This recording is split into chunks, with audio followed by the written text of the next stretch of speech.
Like a truck hitting a building. That's how people are describing a 4.4 magnitude earthquake that struck parts of New South Wales last night. The epicentre, the small farming town of Boorowa, 100 kilometres north of Canberra, and there are warnings of more tremors to come. In a quiet country town came a loud rumbling. And in 6 seconds, it was over. That's your first one? Yeah, because when I felt, I got it on my head. Guess what? There was just an earthquake. Striking just after 7 o'clock last night. Next minute the house is shaking. I've gone, oh gosh, what's going on here? The birds were chirping prior to that, and then all of a sudden they stopped. It was unbelievable. We just didn't think that would happen. 3 hours southwest of Sydney is Boorowa on prime pastoral land. Last night turned quake country. I thought it was a truck having a crash or something. Yeah. What did it feel like? What were you doing when it happened? I was sitting on the back veranda. Having a beer? Having a beer. I didn't spill me beer. At the heart of every country town, a good country pub. She was a little bit like a freight train. You could actually hear it coming, and then you experienced it as it arrived. Boorowa on the southwest slopes at the epicentre of the 4.4 magnitude quake. Its tremors felt through the central west, down to the border in Wollongong, Sydney, even Gosford, nearly 300 kilometres away. Georgina Gorham felt it in Potts Point. I was lying on my bed, like doom scrolling, and then I felt the bed sort of shake for a couple of seconds. And honestly, I first thought that I was going crazy. The last time there was an earthquake of this size was a magnitude 4.8 in 1977. Minor damage this time, but Australia's earthquake agency has warned more tremors could be on the way. There is the remote chance that this could be a precursor to a larger earthquake. Conor McGovern, 9 News. The death toll from devastating floods and landslides across East Africa continues to rise, with at least 64 dead in Ethiopia and 50 in Kenya. In Ethiopia's southern Gamo zone, Police Inspector Abraham Buha confirmed the revised death toll Thursday, saying dozens remain missing. Most died in highland areas where saturated slopes gave way after days of intense rain. Meanwhile, Kenya's Interior Ministry reports 17 counties affected by flash floods, including Nairobi, Kisumu and Narok. 9 people are missing and more than 12,000 homes have been destroyed or damaged. Multi-agency security and response team remain deployed across the country to support affected families, the ministry said. Roads, bridges and power lines have been washed away, disrupting rescue efforts. Schools and residential areas are submerged. Scientists warn climate change is making such extreme weather more frequent and severe across East Africa. African nations are pushing for an international resolution that could label the transatlantic slave trade as the greatest crime against humanity in history, and they are preparing to put Britain's role directly under the spotlight. Ghana is expected to introduce the resolution at the United Nations later this month on behalf of the African Union. This proposal seeks formal recognition of the European-led transatlantic slave trade as a historic crime of unprecedented scale, pointing to its vast human toll and its long-lasting economic and social consequences. According to the UN, the transatlantic slave trade lasted over 4 centuries. Around 15 million Africans, including men, women and children, were forcibly transported across the Atlantic, with the largest number sent to Brazil and other parts of the Americas. African leaders say that the scale, duration and enduring impact of the trade justify calling it history's greatest crime against humanity. The African Union is also pressing for reparations from the EU countries, claiming that the legacy of slavery contributed to the economic gap between Western nations and much of the developing world. African diplomats are now lobbying countries across the globe ahead of a vote scheduled for the 25th of March. The day is also marked as the International Day of Remembrance of the victims of slavery and the transatlantic slave trade. Ghana's move has reportedly secured the backing from Caribbean countries as well and many African states, while additional support is reportedly being sought from developing countries and non-aligned nations. If passed, this resolution is likely to bring about a global conversation about history, slavery and justice, with Britain's past firmly under the microscope.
There's breaking news coming in from the US at this point. The Michigan State Police, in a post on social media, has confirmed reports of an active shooting incident in the northern US state of Michigan. They, however, have not identified the scene of the reported shooting, but local media says that it is the Temple Israel Synagogue in West Bloomfield. It's the big development we're tracking for you. Michigan State Police has confirmed an active shooting incident. They have, however, not identified the scene of the reported shooting, but local media is suggesting that it is in the Temple Israel Synagogue in West Bloomfield in Michigan. That's the big development we're tracking for you as tensions in West Asia rise. Now there are reports suggesting a shootout. That the scene has been reported in synagogue in West Bloomfield. It's an active shooting incident taking place. More details are not known at this point. Whether there were casualties or how many people or if anybody is injured, those details are yet to come in. It's a developing situation. There is an active shooting in a Michigan synagogue that is taking place. These are live visuals that we're bringing to you from Michigan. This is West Bloomfield. You can see fire tenders in the back as cars are stopped. Traffic has been halted. It's an active. There you have the FBI, fully armed police officers and FBI officials taking charge. Major security deployment at this region to contain the site of the shooting. We're awaiting more details as they come in. This is a developing situation. These are live visuals from Michigan coming in, where an active shooting is taking place. As per local reports, it's at a synagogue in Michigan.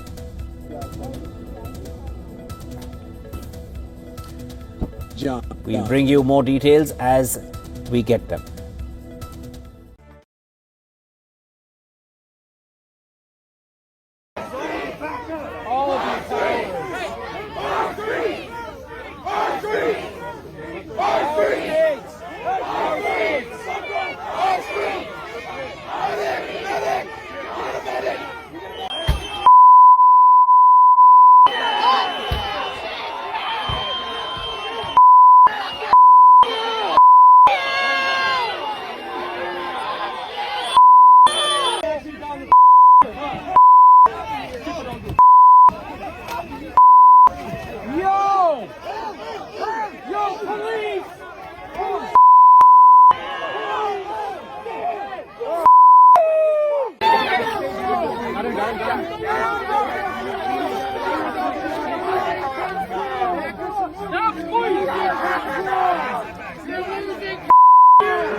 All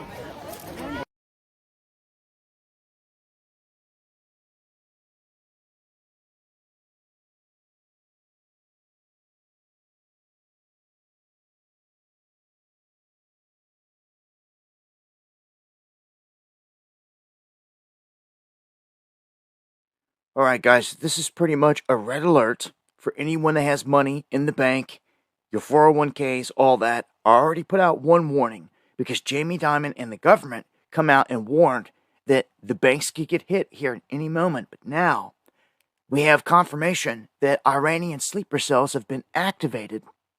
They're openly threatening to eliminate Trump, and they are openly putting out a warning that everyone should stay away at least 1 kilometer away from U.S. and Israeli banks. They also add in their financial centers. They are openly about to target and hit financial centers. Why? Because the U.S. has targeted theirs. They've hit their infrastructure, their water, their communications, their banking, everything. And if you don't know, Iran is highly sophisticated in terms of their hacking ability. Why this hasn't been taken on head on? Well, it's their mechanism to fight back, and the world is a stage. I don't trust none of this. This takes me right back to Blind 11. And if anything happens here on the home front, it seems that our guard is down on purpose. All this DHS funding that's been pulled, and we're not secure. Now we have an alert that the banks are about to get hit at like any moment.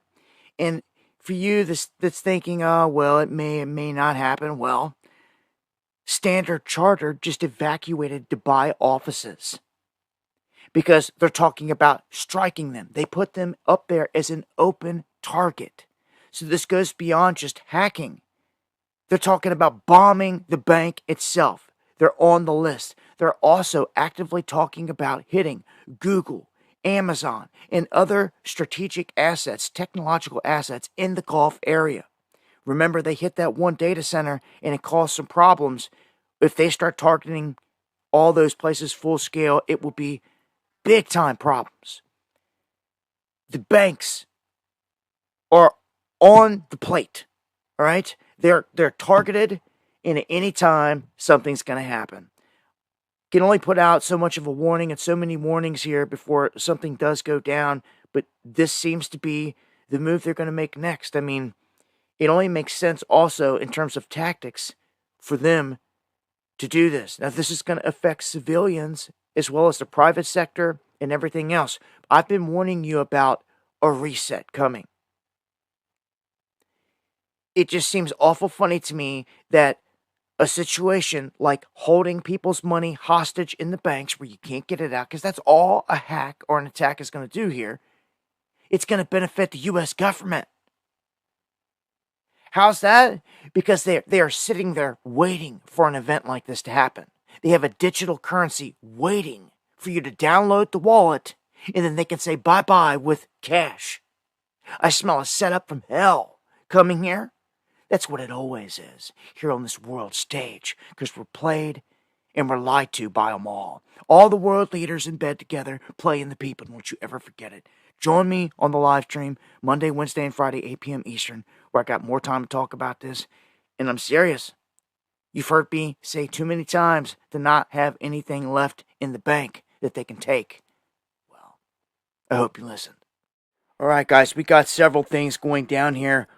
One big thing is they're reporting that the U.S. Army has had multiple drones stolen off of a base in Kentucky. Now, the U.S. military is saying that 2 individuals stole 4 drones and that they're putting up a $5,000 reward for information leading to the arrest of these 2 individuals. Now, you can see them in these images. You can see the car in the background. They say they made their escape in 2 different getaway cars, a light-colored 4-door sedan and a dark-colored 4-door pickup truck. The drones were taken between November 21st and November 24th of last year. So they're just now deciding to come out and say anything about this. To me, timing is everything. They've sat on this the entire time, not too concerned, but now all of a sudden they want the public to know that 4 drones are missing.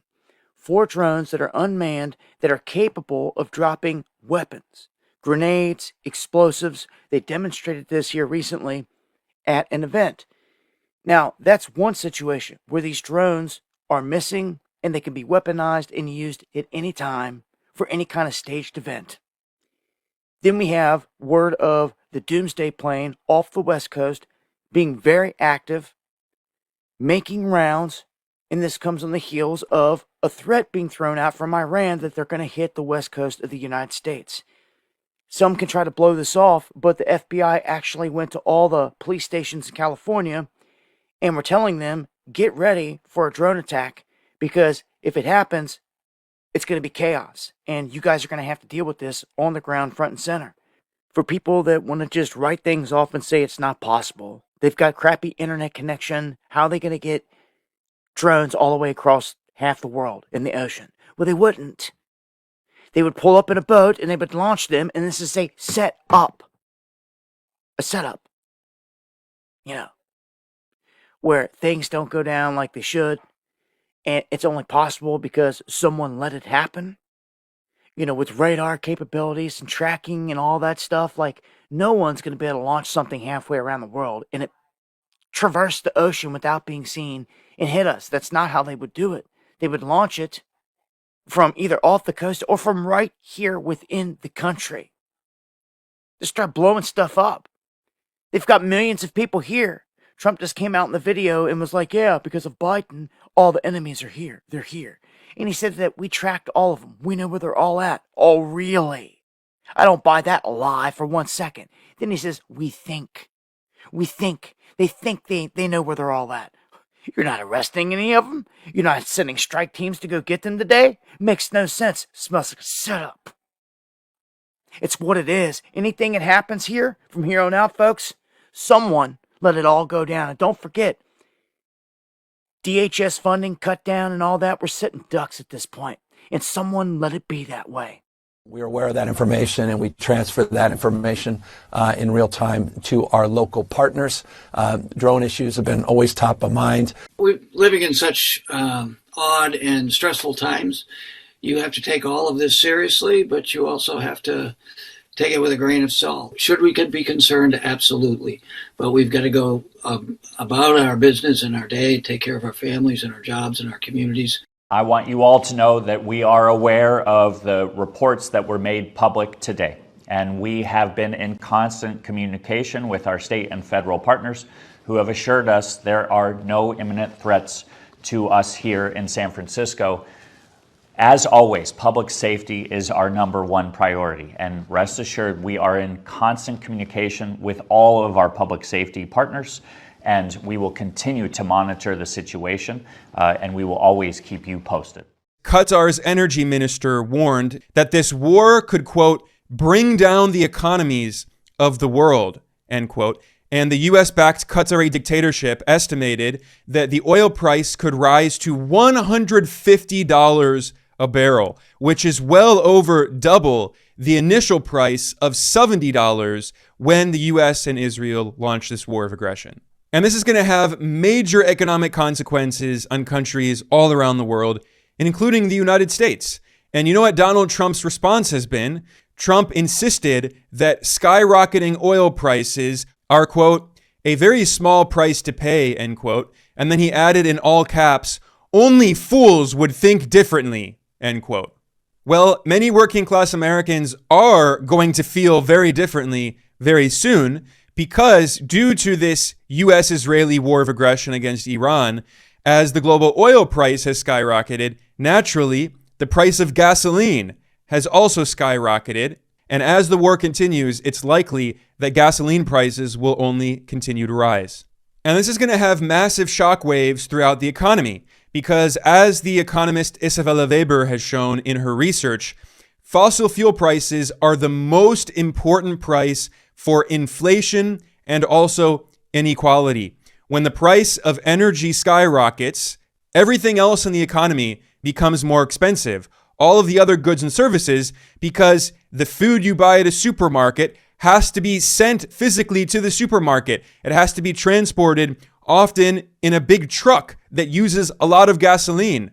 And imported goods have to be sent across the ocean on ships that use a lot of gasoline, or in planes that use a lot of gasoline. And the economist Isabel Weber has also shown in her research that this fuels inequality. The poorer you are, the larger share of income you spend on basic essentials, and the price of those essentials rises as gas prices go up. So this war of choice, this war of aggression that the US initiated against Iran is going to have massive negative repercussions, especially on working class people, including working class voters in the United States. And let's not forget that this year, in November 2026, there are midterm elections. And Americans are going to be very angry about Trump starting a totally unnecessary war of choice, which leads to an even worse affordability crisis in the US when many people can't afford housing and school and insurance. And now gas prices are skyrocketing, which means food prices are going to skyrocket. Inflation is going to pick up once again. As we take decisive action to stop the threat posed by the terrorist regime in Iran with Operation Epic Fury. Is that a great name? Well, it's only good if you win. You know, you can only do. And we've won. Let me tell you, we've won. You know, you never like to say too early you won. We won. We won the bet. In the first hour, it was over. Iran has released dramatic footage of its forces attacking a tanker off the coast of Iraq. This video aired on state television in Iran showed someone shouting, "God is the greatest." Allahu Akbar! The Iraqis shut down their oil terminals in response. Meanwhile, we've seen attacks across the rest of the Gulf Arab states. That includes in Kuwait, which saw its international airport targeted again. And there's also an attack in Bahrain by its international airport that saw a fuel tanker explode into flames and spit toxic black clouds across multiple neighborhoods there. In the United Arab Emirates, in Dubai, where I am, multiple drones were seen. Some of them were shot down, and at least one landed, though it caused no injuries. All right, that's a speech being made by the new supreme leader of Iran, Mujtaba Ali Khamenei, the son of Ayatollah Khamenei. And he's speaking to many audiences or target audiences. He has spoken to his people. He has empathized with them for the losses they individually would have suffered. He has specifically recalled the Minab incident and the killing of girl students, 168 of them, including teachers in Minab by an American Tomahawk missile. And he's speaking to the world community. He has spoken to the Gulf countries. He has asked them to empty all the US bases. And lastly, he has addressed the Americans and said, pay reparations of war or be ready, nevertheless, to pay the price. That's Mujtaba Ali Khamenei in his first address after taking over as the new supreme leader of Iran. Oh, we're the ones that... Oh my God, oh my God, oh my God, oh my God! Okay, all right.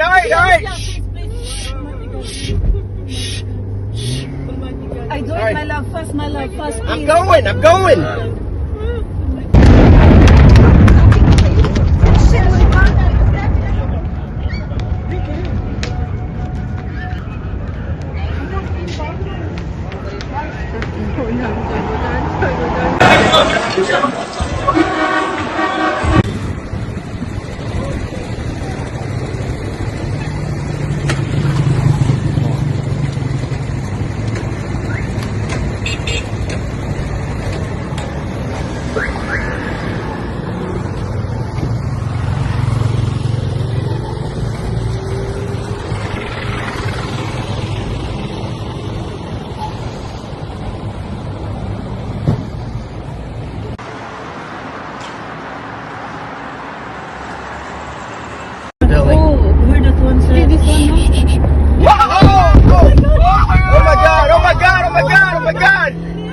Okay,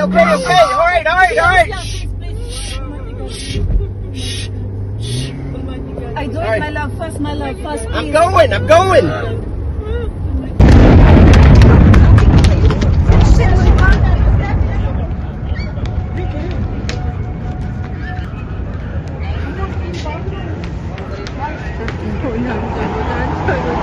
Thank you.